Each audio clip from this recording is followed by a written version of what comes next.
So Derrick, alcoholic addict, what up, my people? What up, y'all? Wi-Fi, Wi-Fi, Wi-Fi. Yeah, let's get this study going. Here we go. It says, passage from the big book, Doctor's Opinion. Men have cried out to me in sincere and despairing appeal. Doctor, I cannot go on like this. I have everything to live for. I must stop, but I cannot. You must help me.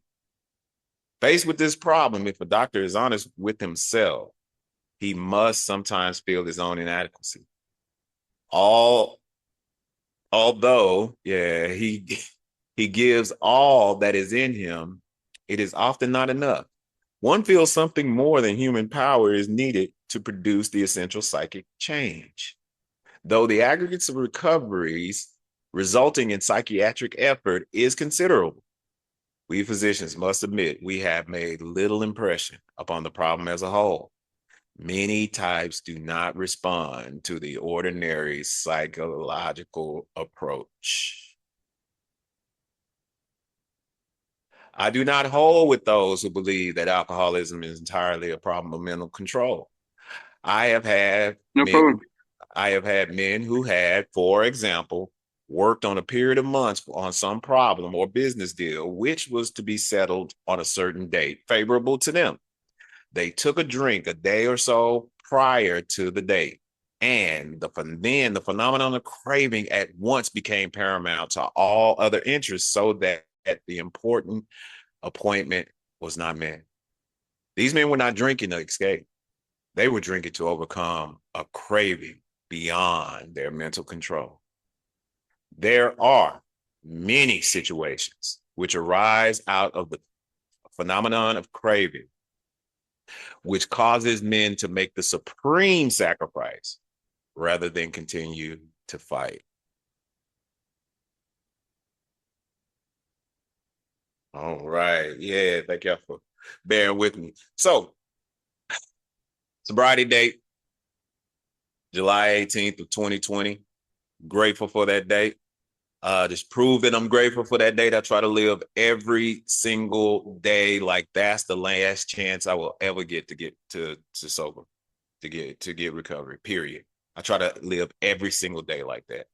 To show my gratitude for that day. But I remember being in this portion of the text, and when I say that, I remember it wasn't a doctor, so to speak, that I was crying out to like that. It was a sponsor. I'm crying out to a member of, I'm crying out to y'all, like y'all, I can't stop. I remember I went to a meeting, and you know how in meetings we normally share this our experience, strength, and hope about the day. But I remember I was so desperate this meeting. I said, yo, I don't look, how do y'all go home without stopping at that liquor store in that corner right there? Like I can't do this. You know, I tried the what do you call it? The lying thing where I lied and said I was, clean and sober for a certain period of time, and I would pick up chips and tags, saying that I had collected some clean and sober time, and the reality was I was going to, I was going to drink right after I left that meeting. And what happened was it ate my soul up. It just like everything about me. I could not live with myself. And that almost sounds like two different people, right? The I and the self could not coexist in the same body. I felt like at that point, I felt like y'all could help me. and again, y'all were showing me the best y'all could do, which was sharing your experience, strength, and hope. That's all y'all could do. That's the best y'all could give me. You know, anything else would be icing it on the cake. But you guys didn't have the power. to keep me sober. And I leaned on y'all for so long. I cried out, I cannot go on like this. You must help me. And when we hung out like in meetings, everything was cool. Like we had a good time in meetings, you know? But I couldn't take that joy that we had past the parking lot of that convention we was hanging out at, y'all. I couldn't take that fun, that laughter that we experience when we hanging out with each other past that little red and white leave button down there on the screen. I couldn't take it. I just couldn't. I didn't know how to keep it going. It says, faced with this problem, if a doctor is honest with himself, and this is Silky, Dr. Silkworth, but Silky, you know, realizing what is like, realizing like the essence of the first step, the essence of the second step, you know, the essence of the ABCs that we'll talk about later on down the road, you know, that we're alcoholic and our lives is unmanageable. No human power could have relieved us of this alcoholism. And I'm the type of alcoholic that will try to use anything I can to treat my alcoholism. Drugs, yep. Pills, yep. Women, yep. Money, yep. Doritos, y'all know me, Doritos, yep. Anything I can put my hands on that can alter the way I'm feeling, I will use that to try to treat this illness that I got. Silky, who worked with like 40, and I know y'all have heard the history of Dr. Silkworth, but he worked with like 40,000 alcoholics and addicts. You talking about love your job? 40,000 alcoholics and addicts. So he was a specialist in this. And here it is, him saying, I almost lose my job every time one of y'all come into my office. Because if I'm honest with myself, I feel my own inadequacy. I know I can't do nothing for you. I can come visit your room every now and then and check in on you. You all right in there? You still living? Okay, cool. You know, but I can't do nothing for you. And that's what it was with my sponsor. Like my first sponsor, oh, y'all, I did him so, like, he was a good guy. He did the best he could, man. But I just treated that dude so wrong. Like I felt like it was his job to get me sober. Like, and if he didn't get me sober, he wasn't doing his job. You know? Like, bro, like, no, bro, like, we need to get in this step right now, bro. You need to call, like, I'm calling you. We need to go through this process right now, bro. Like, I knew what time it was, you know, he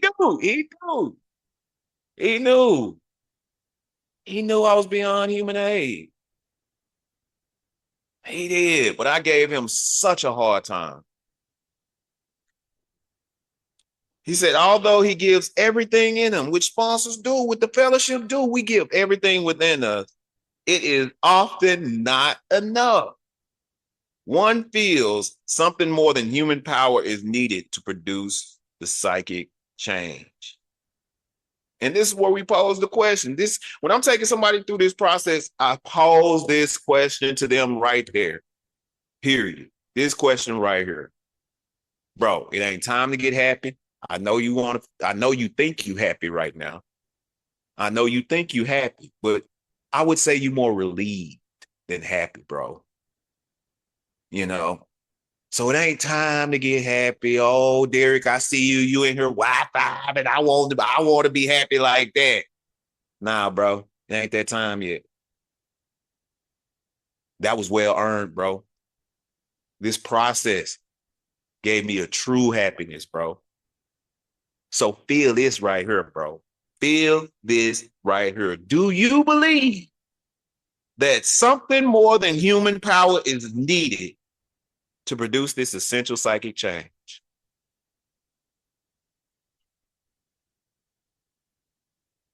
That's the question. I tried to produce it myself. Yeah, I did. I tried to parrot what y'all would say in meetings. Keep coming back. It works if you work it. You know, I tried so much, man. I would listen to speaker tapes and hear all these great speakers say stuff and come back and parrot it in meetings like I made it. Like I had to came up with that. And y'all be looking at it and be like, dude, we know Chris Rhymer said that, bro. But that's all right. We're gonna let you feel like you know, like dang. Okay. Okay. You're right. I got it from Chris. You know, Big DG said that. That's Big DG said. What's up, man? I love you, man. Yeah. Okay. Yeah. That's from Duvaldis. God dang it. But again, it go back to like I tried to produce the essential psychic change. Everything I did, I did not have the power to do it. Only a power. In other words, it took God to compel the God in me to seek God. Like that's how much powerless I had. It took God to compel the God in me to want to seek God. I didn't even have the power to seek him. There's mornings I wake up without the power to seek him.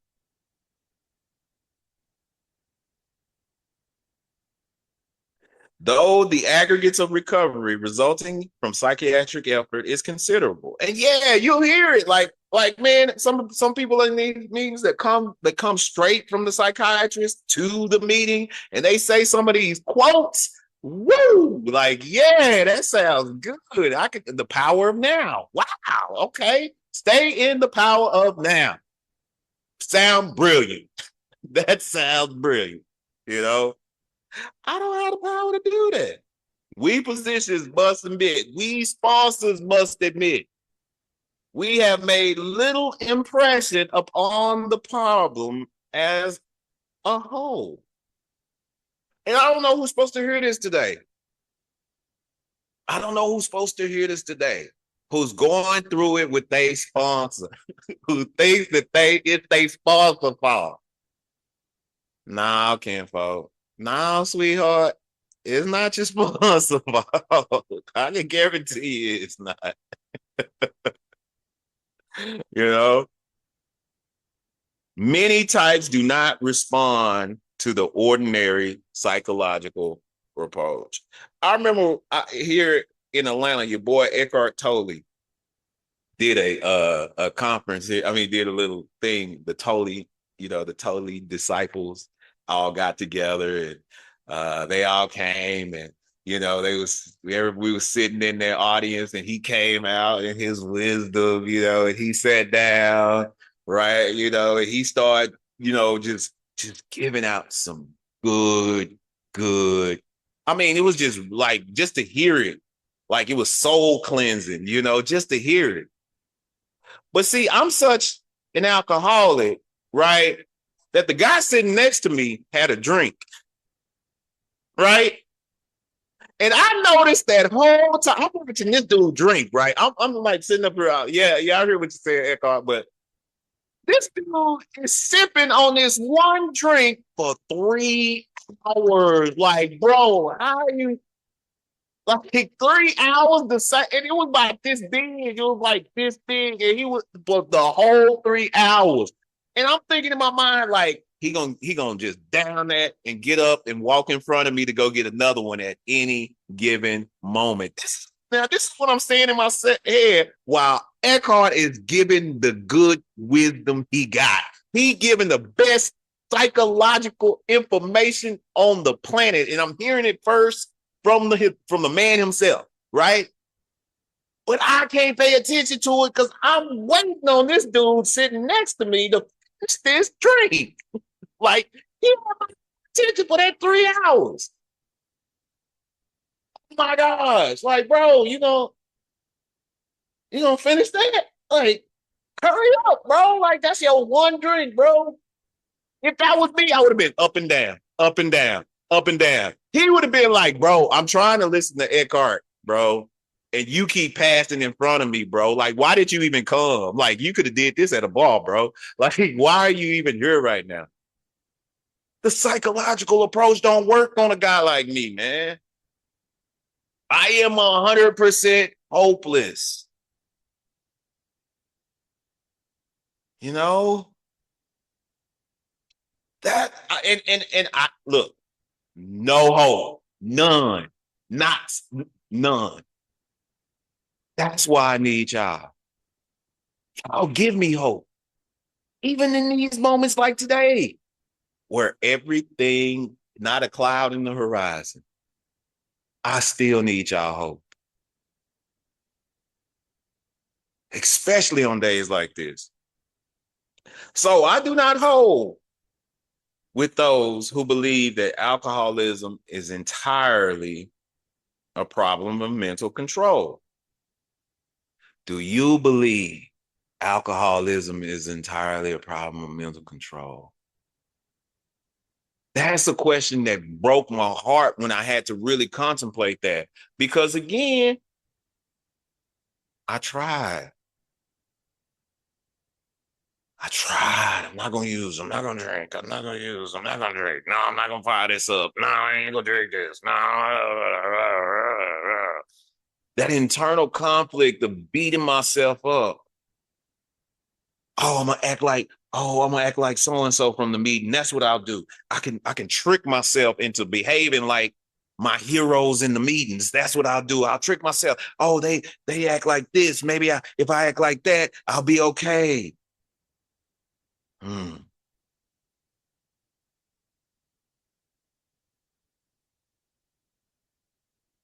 I have had men who, for example, work a period of months on some problem or business deal that was to be settled on a certain date favorable to them.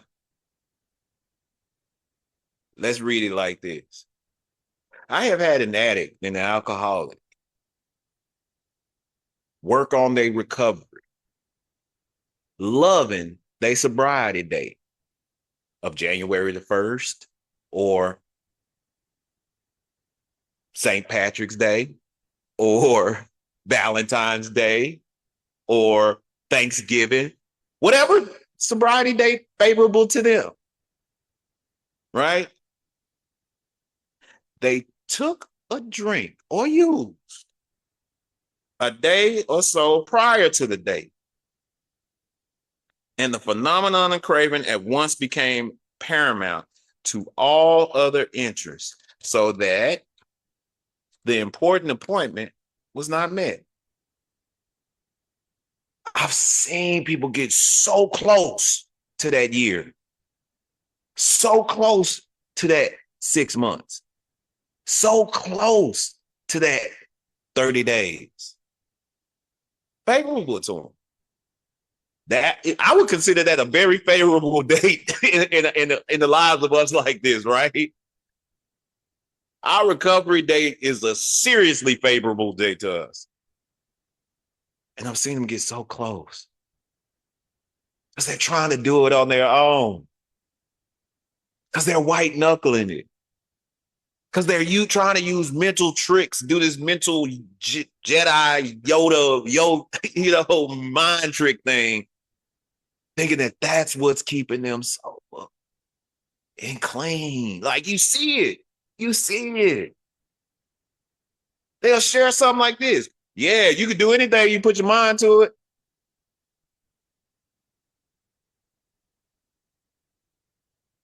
I had to learn the hard way that willpower has an expiration date.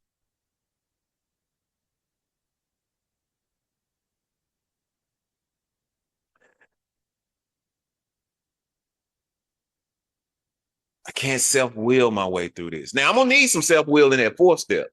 I will. But to separate me from the drink, these men were not drinking to escape.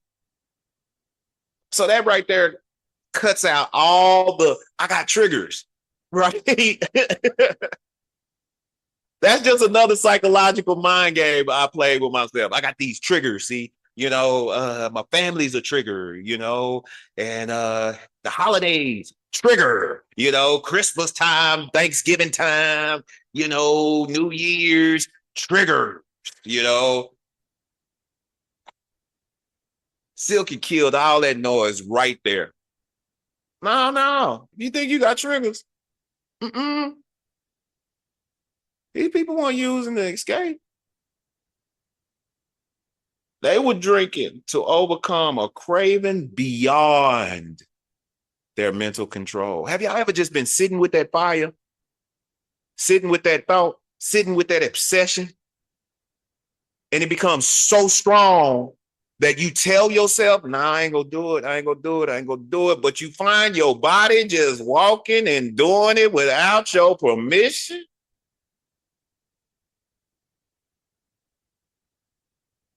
You promised yourself, nah, I ain't gonna do it.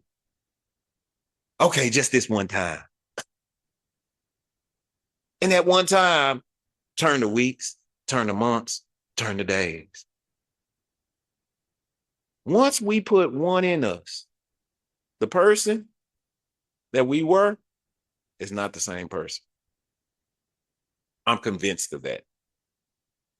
Highly convinced of that. I remember I went to a casino in Dallas. I got there at 8:00 in the morning. My son gets out of school at 3:00. Now, the casino actually wasn't in Dallas. I was living in Dallas at the time, but the casino was in Oklahoma, which is an hour away. WinStar, for those of you who are familiar with the Dallas, Oklahoma area, WinStar Casino, hour outside of Dallas. I got there at 8:00 in the morning, right? Start drinking because you start playing poker, they serve you drinks no matter what time it is. I got in a poker tournament, y'all, and I was banging. I'm drinking, throwing drinks back. I'm winning. My money's stacking up. I done cleared 3 tables.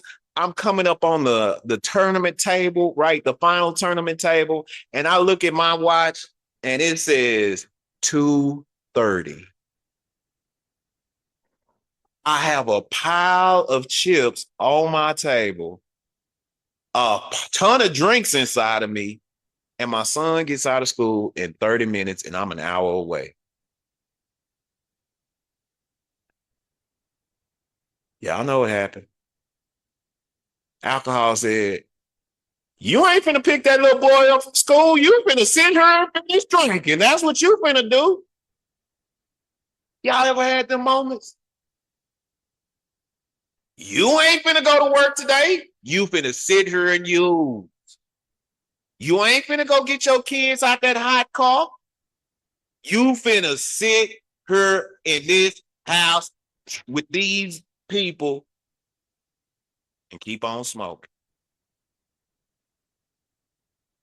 You ain't finna go get your mama from the airport. You gonna do what I tell you to do.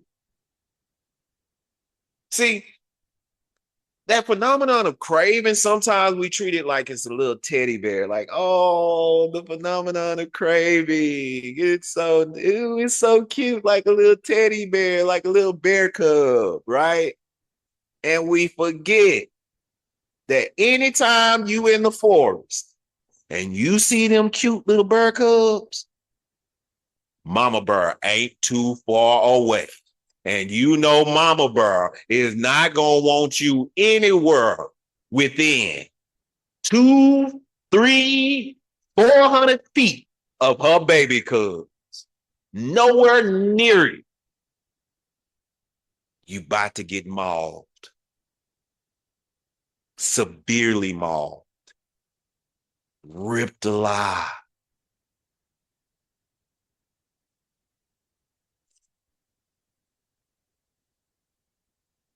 And I know the pain of knowing that,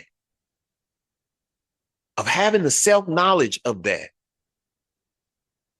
and still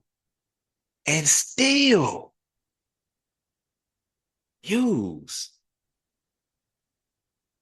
knowing that it ripped your life up, knowing that it's going to destroy you, and still you do it. Lack of power. Silky is recognizing right here. These folks don't got the power to do it. They don't have the power to do it. I'm one of them problem drinkers and users. Problem, you know.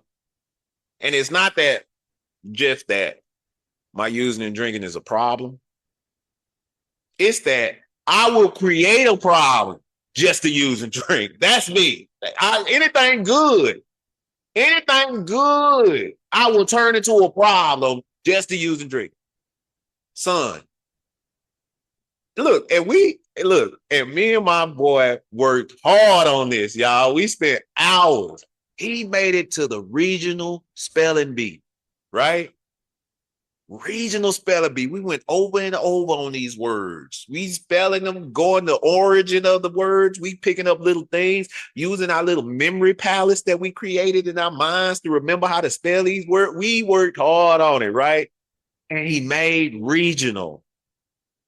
I got to be around all these nerd parents. God, like, nah, I'm going to have to get tight before I go. I need to get good and tight before I go around all these geeks, all these nerds. They parents, you know, and again, I'm not thinking, Derrick, when you get drunk, bro, you will turn a funeral into a football game, bro. Like, I'm the type of, like, look, I'm the type of drunk. You invite me to your funeral, right? If I go to your funeral, you can guarantee it's going to be like this. Yeah, bro was such a nice guy. I'm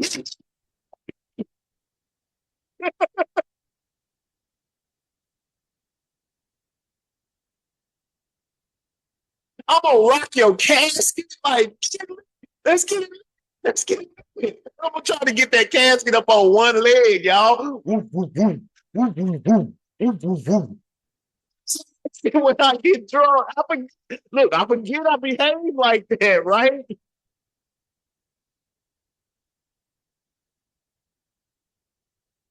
I'm a problem. problem. Look, I will make stuff a problem just to drink of you. I made that whole situation a problem just to drink. And I blamed it on my son's mom because she got mad at me. She like, you this drunk?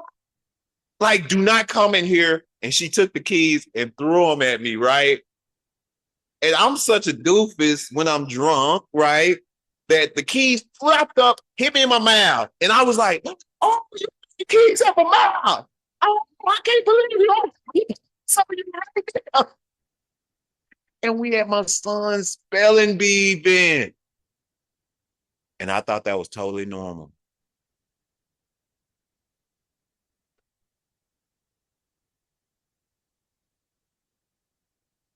There are many situations which arise out of the phenomenon of craving, which causes men to make the supreme sacrifice rather than continue to fight.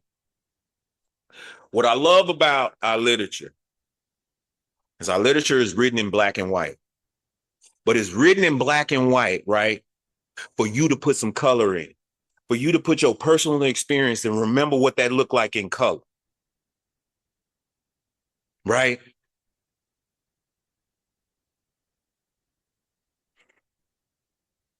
I was blessed to carry the message behind the wall bars. Carry the message behind the wall. You know, I call it, I got to go to jail and get out, that type of thing. I could go in and can come back out. And I remember talking with a brother there, right? And he looked, clean cut, really, really, he looked like, man, bro, they got to be giving you a hard time in this place, bro, because you really look too pretty to be in jail, bro. Like, I'm just going to tell you right now, bro, I know they giving you a hard time. So, but he was in tears all the time, right? Tears, right?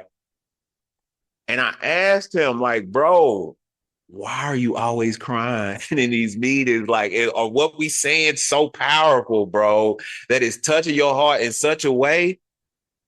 And he told me this story. Remember this statement Silky just said, many situations arise out of the phenomenon of craving, which causes men. Okay. So he said, yeah, bro, like, I ain't never been in trouble before. He grew up with a silver spoon in his mouth, man. I'm talking about his family had money. I'm talking about like they had a house in the Hamptons, Martha's Vineyard. They had that type of money. He grew up with maids and butlers. He said him and his boys was playing golf at their country club, and they were spending about $24 a drink, and they had been drinking all day, right? He said one of them got a bright idea. It's a liquor store 2 exits up. Why don't one of us go 2 exits up, get a bottle, and we can drink off that bottle? Let's do it. That's what he said. He got in his car after drinking all day, sat down. And y'all know when you sit down and stop moving around, everything catches up with you at one time. Blacked out, crossed the lane of highway, killed a mother, a father, and injured 3 children in the back seat. Many situations arise out of the phenomenon of craving. That was just one of them, which causes men to make the supreme sacrifice rather than continue to fight. He was crying in every meeting because he wanted to kill himself.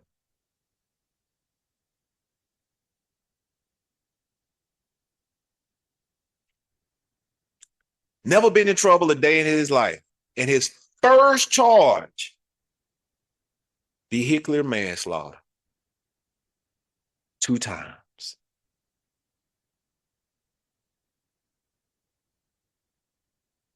All from the phenomenon of craving.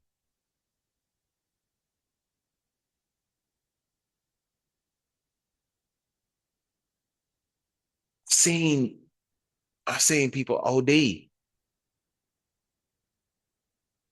from the phenomenon of craving. No, bro, you good, bro. You look high, bro. You barely can walk. Nah, one more hit. One more hit, dog. One more hit.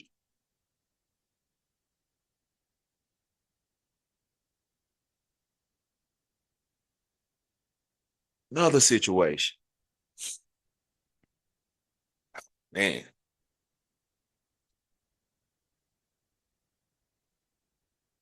This guy right here. July 17th, 2020 was supposed to be my death date. I had picked it out. I was sick and tired of living. I was sick and tired of fighting. I was sick and tired of trying to white knuckle this thing. I was sick and tired of trying to self-knowledge my way through this thing. Oh, I know I don't need to drink. I know I don't need to drink, but I can't stop drinking. I know what it'll do to me. But I can't Stop doing it.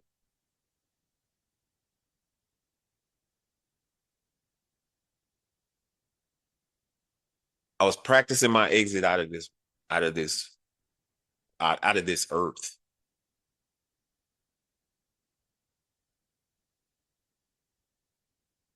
Dry firing my favorite pistol.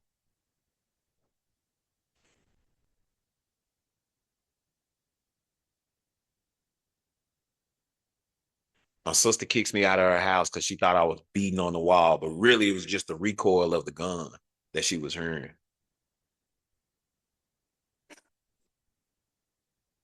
All right, all right, all right. You don't want me to do it that way? Okay.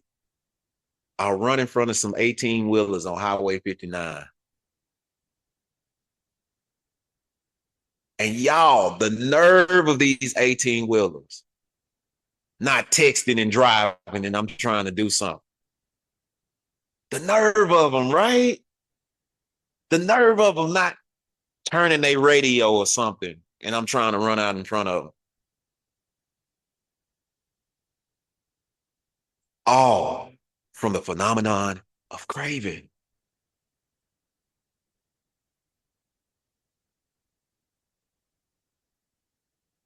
I slept in the park that night. Well, I kind of skipped some. One of y'all saw me. One of y'all saw me. Y'all little, CA members, NA members, AA members. One of y'all little members saw me, right? Y'all pulled over. Y'all said, D, what are you doing? Like, what are you doing, bro? You running in front of cars and trucks. Like, what are you doing? And y'all said I gave y'all 5 different emotions within a minute. Y'all said at first I was happy to see him, right? I was happy to see him. Like, what you doing, bro? He said, then I went sad. Then I went sad. Then I went depressed. Then I went angry. And then I went violent. All within a minute.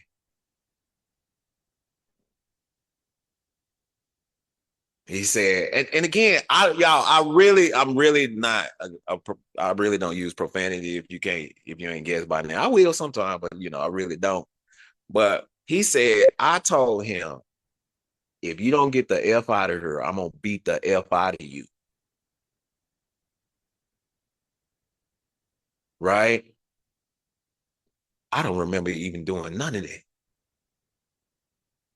But I knew he was going to go get the Calvary. I knew he was going to go get y'all. And that day, I didn't want him going to do nothing for me. I don't need you going to do nothing for me. Don't go get nobody. Don't go get nobody, bro.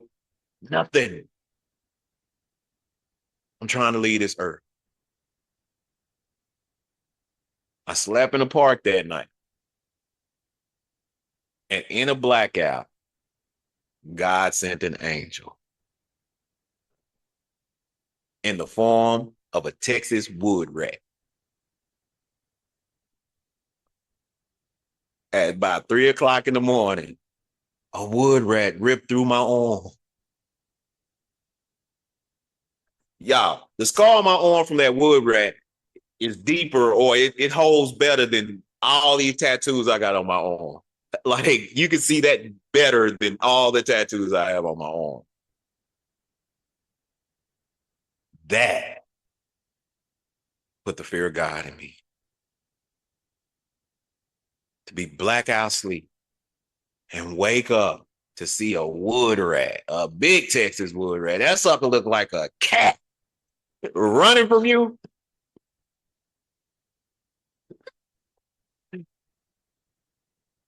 And I showed up at a meeting the next day.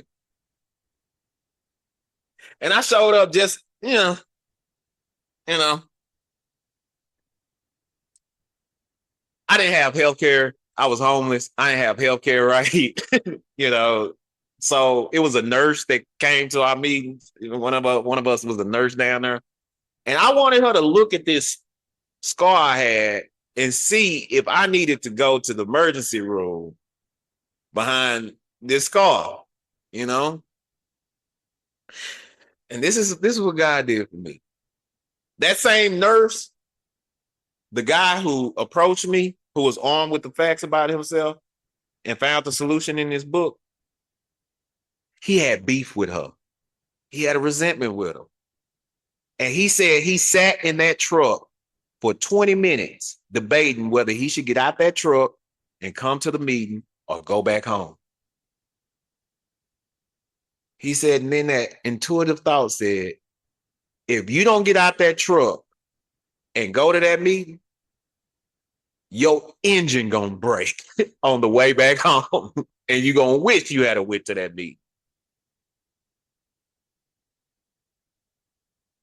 And I remember seeing him when he walked up. He walked up just as I was about to share. I shared about what had happened. I shared about how that guy that was there at the meeting saw me, and I threatened that guy, apparently, and I didn't remember doing that, you know? And I shared that it was like God paralyzed the liar in me long enough for me to really, really cry out, I cannot go on like this. I need some help. I really see now I'm going to die. And I'm finding so much to live for all of a sudden. After the meeting, Brian moseyed on over to me. You know, Brian, he was a good old boy. You know how they say we people who normally wouldn't mix.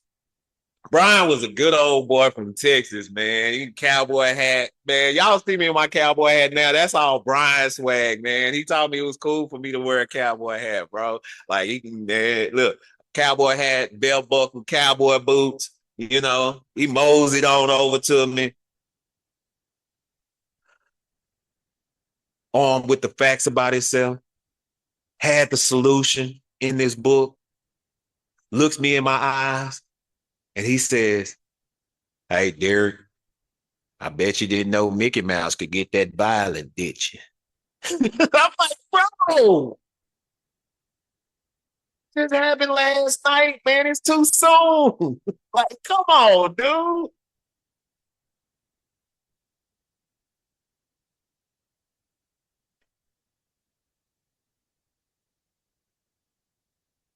I'm gonna give you a whole nother look at that phenomenon of craving thing too. But go just let me finish this story. It just can't. I don't know why they just hit me like that. But anyway, so he looks at me and he says this. And this is the message I'm gonna give y'all too. Same message he gave me. Look, look, you're just too sick. You're just too sick to rely on the fellowship alone to keep you clean and sober. You're just too sick. You are just too sick. You must go through this process as it's outlined in this big book. And you must find something stronger than human power to produce the essential psychic change you need to even have a chance at living a long and productive life. Because what's going to happen is you're going to want to commit the same supreme sacrifice. What's going to happen is you're going to die, and it ain't going to be what you think it's going to look like.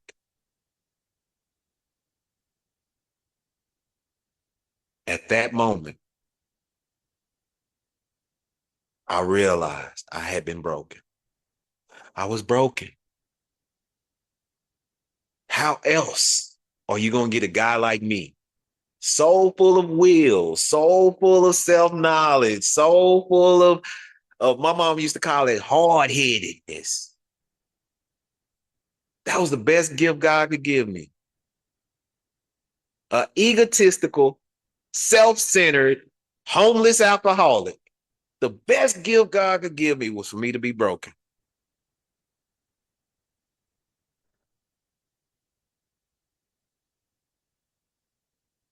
And in that brokenness, there's a Japanese art called, I know I'm gonna murder the name of it, but it's called Kendusuki, something like that. And what it is they take broken pieces of like a vase or something, a broken vase, and they turn it into a whole new sculpture by mending it with gold. A whole new sculpture. That's what I'm looking at in these rooms. That's what you look like to me. You look like, yeah, I can see the broken parts. Yeah, I can see it. But that gold that y'all allow God to mend y'all with, that right there look attractive. And it's more beautiful than what y'all were before. It's more beautiful than even the good things y'all were before. What I see now is so inspirational. It's so gorgeous. Like you put your eyes on it and you can't take your eyes off of it. It's a miracle that I've been waiting to see my entire life. That's who you are to me. Yeah, that's it. That's who you are to me. Now, what that last thing looks like. All those situations I've been through because of the phenomenon of craving, right? Caused me now to commit a different supreme sacrifice. Letting that ego die. Letting that self-will die. Letting that, letting go of them resentments. Letting go of that fear. Let go of this conduct that's driving everybody around me insane. Then continue to fight on doing those things. Y'all, I'm so grateful for this new way of life y'all gave me, man. Like I said, y'all took this boy from the hood and turned him into a man seeking God. The government had been trying to do that for years. You know, mentors, the Big Brothers, Big Sisters program, they tried to do that, you know. But who knew? A bunch of addicts and alcoholics could get my attention like nobody else could. I'm gonna keep on keeping on. I'm still learning to be humble, trying to stay teachable. Y'all, thank y'all so much for this opportunity.